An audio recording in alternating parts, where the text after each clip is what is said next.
Hoy día vamos a tratar un par de temas relacionados con el tema anterior, por supuesto. Vimos la semana pasada una primera parte, qué cosa es la filosofía. Algo de eso está efectivamente en el texto. Vimos luego qué cosa es la religión en el segundo momento. Y hoy día vamos a empezar a explicar ya qué cosa es, más bien, filosofía de la religión. Un poco la idea. Para explicar qué cosa es filosofía de la religión, en realidad tenemos que entender dos cosas. Primero, qué cosa no es filosofía de la religión, porque se suele confundir el tema en líneas generales. Y en segundo lugar, cuál ha sido un poco la historia de la filosofía de la religión misma para poder llegar hasta el momento en que nos encontramos. Vamos a comenzar con lo primero.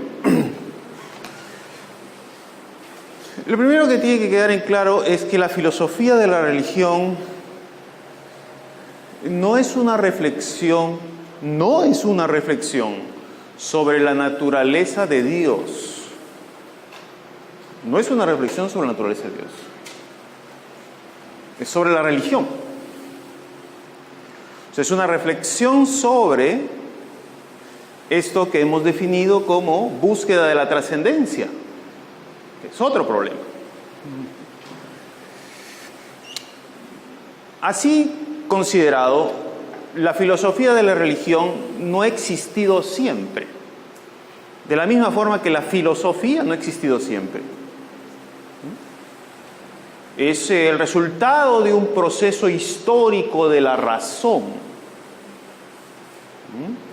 Como hemos explicado en la semana pasada, la razón va avanzando con el paso del tiempo, desarrollando conceptos que antes no había. Y que hay causas sociales, incluso económicas, culturales en general, que motivaron este proceso de desarrollo de la razón misma. Por eso es que originalmente la religión no fue un tema tratado propiamente por la filosofía, pero el tema de Dios siempre ha estado presente de una u otra manera, que es diferente. Es evidente que lo que ha ocurrido ha sido que la filosofía griega se ha mezclado con la tradición judeocristiana en un proceso que duró varios siglos. Originalmente ya existe una relación, hemos explicado en algunas otras conferencias, ya existe alguna otra relación entre la tradición solo judía, sin considerar el cristianismo, y el mundo griego. De hecho, el Antiguo Testamento fue traducido originalmente a las versiones griegas de la época antigua, en lo que se conoce con el nombre de la Septuaginta, o la Biblia de los 70, que ya incorporaba conceptos de la tradición griega en el marco general del mundo judío.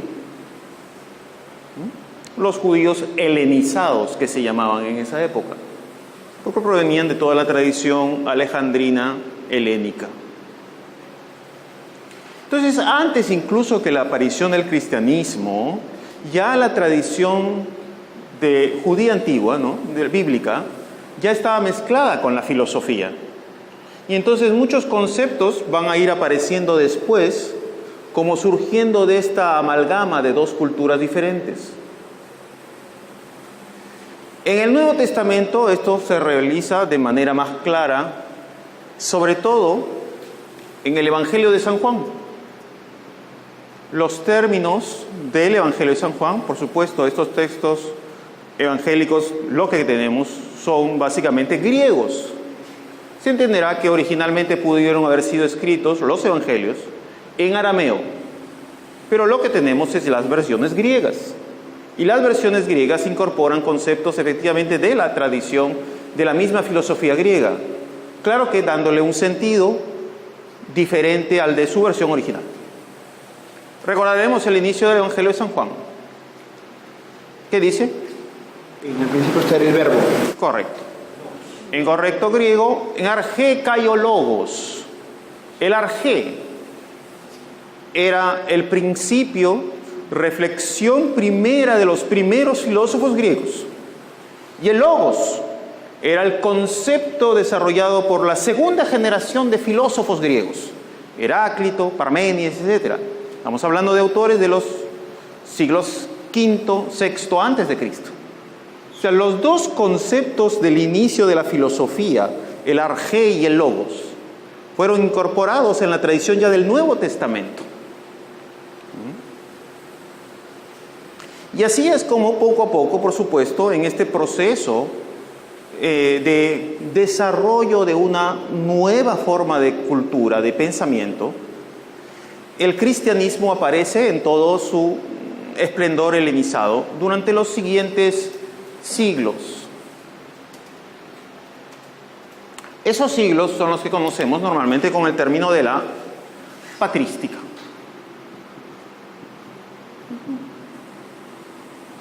La patrística, el período primero de los padres de la Iglesia, divididos generalmente entre padres latinos y padres griegos, sobre todo por su referencia sin duda idiomática. Supone también el cambio de mentalidad, uno nuevo, del mundo helénico al mundo ya del Imperio Romano. En una época el griego era la lengua principal, todo el mundo tenía que hablar griego. En otra época era el latín la lengua principal, todo el mundo debería que hablar latín, si no, no le daban la tarjeta verde, el green card. Más o menos, como se relata en algún pasaje de San Pablo, ¿no? Yo tuve que comprar, le dice el carcelero, ¿no? La nacionalidad, etc. Una cosa semejante. En nuestra época, ¿cuál sería la lengua que todo el mundo tiene que saber? Claro. Eso todavía para el próximo siglo, tranquilo. Habrá que esperar. Pero antes del inglés, por supuesto, el francés y el alemán fueron las lenguas más importantes durante la época moderna. Pero antes de que lleguemos a eso, sin duda la época del latín, de la patrística latina, fue la más importante. En esta época de la patrística latina, se termina de configurar la definición de algo que se llamaba normalmente, y han escuchado esta palabra muchas veces en este sitio, la teología.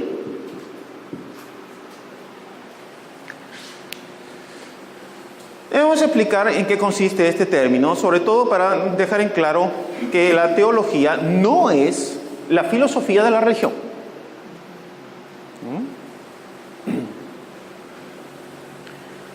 Existen libros que hablan sobre todo, por ejemplo, de la teología de los primeros filósofos griegos, que no tiene nada que ver en general con la teología que normalmente se estudia en esta facultad, y que no tiene nada que ver ni siquiera con el título de nuestra facultad, Facultad de Teología. No tiene nada que ver con los filósofos griegos, en principio. La primera concepción que se definió de la patrística latina, en el caso de San Agustín en concreto, es que la teología era inteligencia de la fe. La inteligencia de la fe era la definición de San Agustín. Es decir, el hecho de que aquellas verdades que se consideran reveladas deben poderse reflexionar racionalmente, ser presentadas de una forma que la mente pudiese comprenderlas. Para San Agustín era claro que uno no podía creer por creer. Lo que se llama normalmente ya, aunque en siglos posteriores se afirma eso, es el fideísmo. ¿Cómo se llama? Fideísmo. Sí, la teoría del fideo. El fideísmo. El fideísmo es todo lo opuesto de la teología.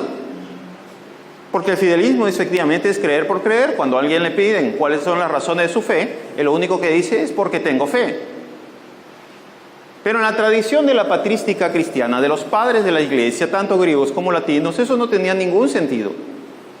Porque ya estaban mezclados con la filosofía griega. Entendieron que la fe requiere reflexión racional. Y que las personas que tienen fe, deben ser capaces de dar razón de su fe, de alguna forma. no significa que puedan explicarlo todo de la fe. Ese es otro problema. Lo que significa es que las personas deben ser capaces de fundamentar por qué creen en algo, que es diferente. Hay, en general, muchas cosas que nosotros entendemos, en general, sin que entendamos todos los detalles. Por ejemplo, nosotros entendemos una idea básica, que es que el ser humano actúa y mueve sus brazos y camina, porque hay una forma general de un sistema, por supuesto, ¿cierto?, que comienza a partir de el cerebro, cerebelo y todo el sistema nervioso, que hace que podamos mover, etc. Entonces podemos entender eso. ¿Necesitamos entender cómo funciona cada uno de los elementos del sistema neuronal para entender eso? No, podemos entenderlo todo sin necesidad de entender cada detalle. La comprensión de la fe originalmente es así. Entendemos la idea general, pero cuando se trata del detalle, muchas de esas cosas se nos escapan. Este es el punto. San Agustín era bien claro al respecto. El proceso de reflexión no es para convertir la fe en un objeto de la razón, sino es que para que las personas puedan encaminar su fe de una forma razonable y no andar creyendo cualquier cosa. Esa es una cuestión clave. Porque efectivamente no se puede andar creyendo cualquier cosa o justificarlo todo diciendo, es que tengo fe. Eso no tiene mucho sentido en líneas generales.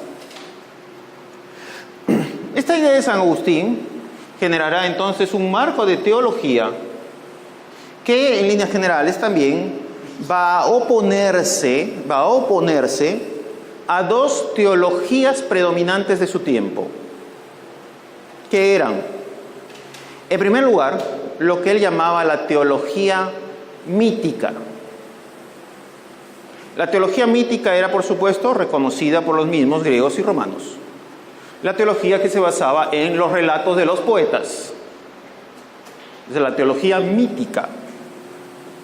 San Agustín pensaba, como he explicado la vez pasada, que un mito es una fábula. Y por lo tanto lo que decían los poetas griegos y latinos eran en líneas generales cuentos, en el sentido más inferior del término. Por lo tanto no se podía darle crédito.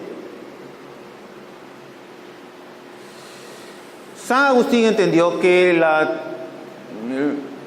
formas religiosas, romanas sobre todo, defendían la teología mítica porque ayudaba a otra forma de teología que más les interesaba. Este segundo tipo de teología era la teología que llamamos teología social. La teología social, la creencia en unos dioses para dar sentido a la sociedad política. O sea, los dioses mantienen unido al imperio. Muchos pensaban que estos dioses no existen. Un gran filósofo romano, Séneca, por ejemplo. Séneca sabía que estos dioses no existen. Porque él era un filósofo. Reconocía que solamente podía haber un dios, o en el mejor de los casos ninguno. Pero estos dioses de los romanos, este politeísmo, era errado. Sin embargo, Séneca era un alto dignatario del Imperio Romano. Y como ciudadano romano tenía que rendir culto a esos dioses. Y él aceptaba ese culto a los dioses, porque ese culto a los dioses era parte de la forma general de la sociedad romana. No porque creyese en ellos, en su existencia, sino porque cree que eso le da sentido a la sociedad. Cuando el Imperio Romano se viene abajo, por las invasiones de los bárbaros, en fin, etc., se le acusa a los cristianos de la caída del Imperio Romano, porque dicen que al haber reemplazado a los dioses tutelares y poner a un dios, entonces Roma pierde los elementos que constituían su estructura social.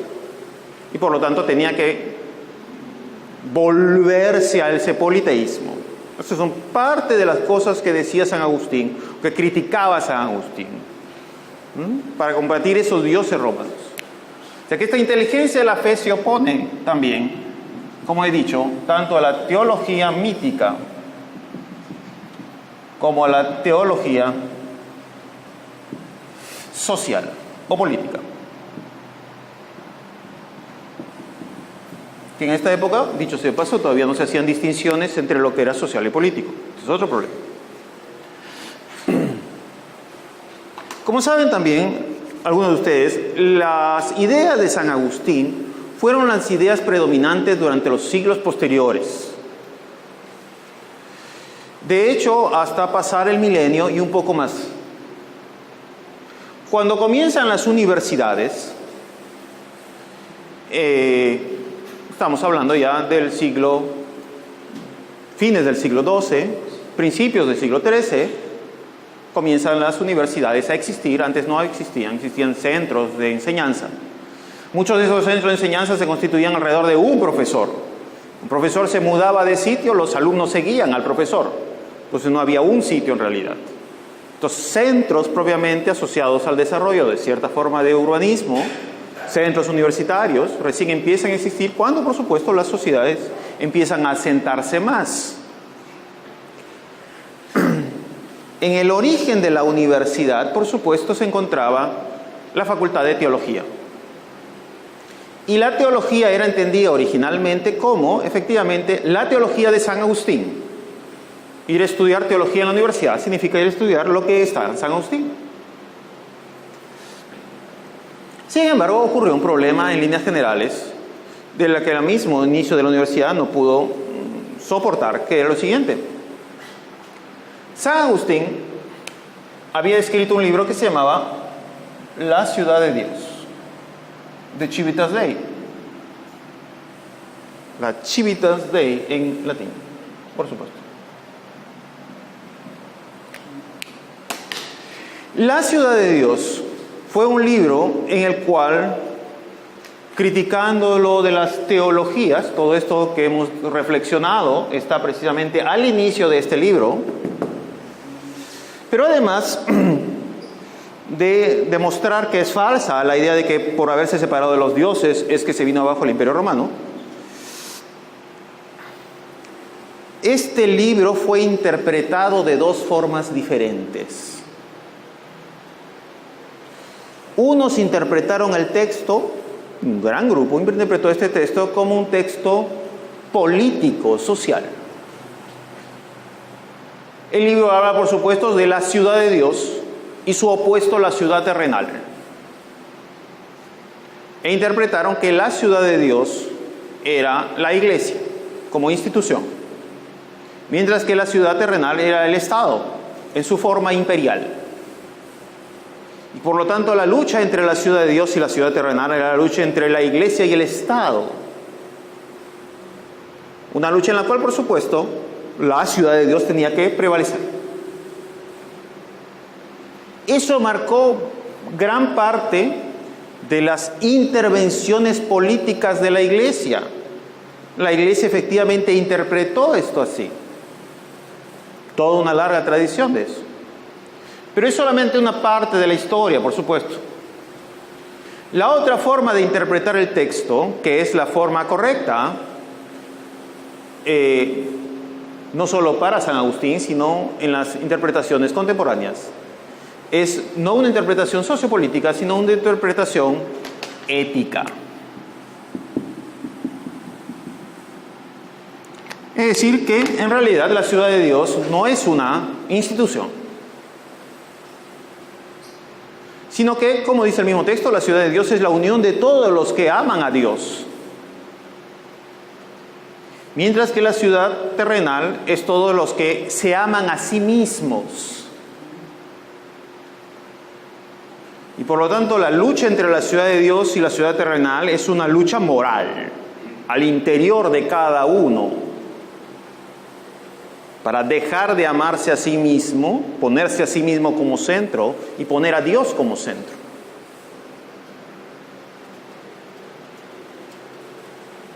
Esto motivó que, por supuesto, esta interpretación motivó más bien el tipo de praxis que constituía en retirarse de la sociedad.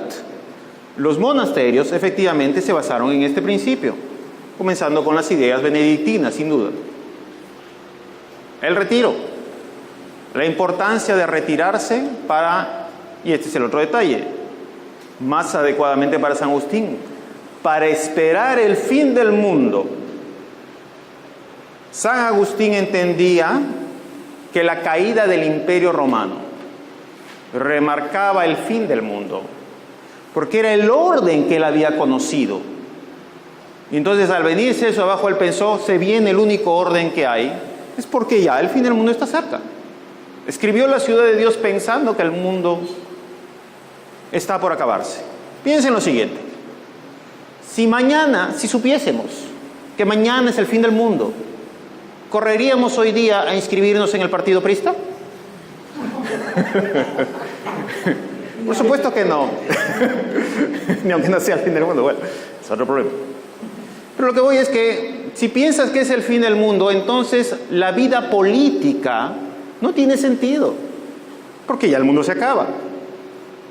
Si San Agustín pensaba que era el fin del mundo, su libro no podía interpretarse políticamente, porque ya el fin del mundo está cerca. Lo que hay que hacer es retirarse, luchar contra los demonios internos, purificar el alma para esperar la llegada del Salvador, la parusía o segunda venida. Pero esta no fue la tendencia a nivel institucional, por supuesto. Pero sí fue una tendencia general que fue alimentada por cierto literalismo. Por supuesto, no todos leían a San Agustín, ¿ah? La mayoría de seres ciudadanos, personas, por supuesto, eran analfabetos, pero se guiaban por las interpretaciones de personas, en líneas generales. Entonces, algunas interpretaban según su antojo. Eso es evidente. El texto bíblico tiene el mismo problema en esta época. Las personas no leen la Biblia. Pero alguien ha interpretado el Apocalipsis. Y el Apocalipsis habla del milenio, que después de Jesús va a haber 1000 años de santidad. Después de 1000 años de santidad, cuenta el Apocalipsis, será liberada la bestia y pasarán los procesos necesarios para el fin del mundo. Y la gente, en su mayoría por supuesto, guiados por esta interpretación literal, esperaban el fin del mundo en el año 1000. Porque el texto dice que van a pasar 1000 años para eso. Entonces ya aproximadamente desde el año 700, muchas manifestaciones sociales, como los latigantes, personas que caminaban por las calles dándose latigazos para hacer penitencia porque ya venía el fin del mundo, todos esos fenómenos sociales eran muy de la época. Como sabrán, llegó el año 1000 y no fue el fin del mundo. Entonces se dijo algo así como que, bueno, lo que pasa es que Jesús murió en el año 33. 1000 años después del año 33 son 1033. Así que el fin del mundo debe ser el 1033. Veremos. Y llegó el 1033 y no fue el fin del mundo. Y después, no. Lo que pasa es que el templo de Israel, el templo de Jerusalén, se viene abajo con la conquista de los romanos, Tito Vespasiano, hacia el 72. Esperemos entonces, 1000 años después de la caída del 1072. 1072 tampoco fue el fin del mundo. La interpretación literal del Apocalipsis asociada a la historia de interpretación de la ciudad de Dios de San Agustín mermaron la comprensión teológica a inicios del segundo milenio. Y fue necesario una nueva, y este es el detalle, fue necesaria una nueva presentación de la teología. Al inicio de las universidades, aunque se enseñaba, como acabo de decir, teología agustiniana, ya no era exactamente igual que 500 años atrás, por decir algo, sino era una teología de San Agustín que debía ser renovada con una nueva reflexión filosófica. esa reflexión filosófica sin duda fue la reflexión de Aristóteles. Aristóteles, como sabemos, es un filósofo del siglo IV antes de Cristo. Pero la mayoría de sus textos se pierden para el mundo occidental, europeo, durante los años posteriores a San Agustín, o básicamente más bien cuando la academia filosófica se cierra, en época de Justiniano. Los textos se pierden. Solamente queda alguno de lógica, por ejemplo, pero todos los demás textos de metafísica o filosofía en general se pierden. Los conservan en el mundo oriental y luego los tienen los árabes. Cuando los árabes invaden precisamente el mundo europeo, no solamente invaden con sus armas, también invaden con sus libros. Y al invadir con sus libros también llevan los libros de Aristóteles. Y entonces la teología se renueva con el pensamiento de Aristóteles.